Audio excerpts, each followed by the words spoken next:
Қайырлы күн достар. Бүгін өте керемет болып пісетін блинчиктер дайындаймыз.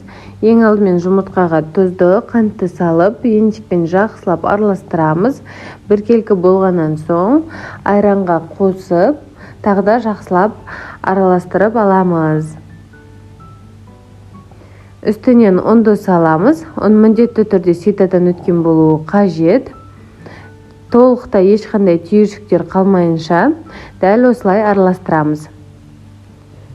Енді үстінен қайнап тұрған ыстық суды қосамыз. Бұл жерде тез араластыру керек. Одан соң сұйық майды қосамыз. Соданы салып, жақсылап араластырамыз.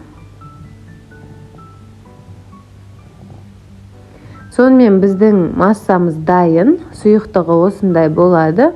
Ал енді пісіруге кірісеміз. Табаға кішкене май жағып, жақсылап қыздырып, осындай бір ожаудан құйып, жақсылап қызып тұрған майда пісіріп алатын боламыз. Әр бетін кем дегенде 2 минуттан ұстаймыз. Сонымен біздің өте әдемі болып пісетін блинчиктеріміз дайын.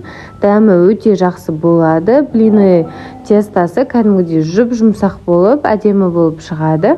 Міндетті түрде осы рецептімен дайындап көріңіз. Ас болсын. Видео рецепт ұнаса лайк басып, пікір қалдыруды ұмытпаңыз.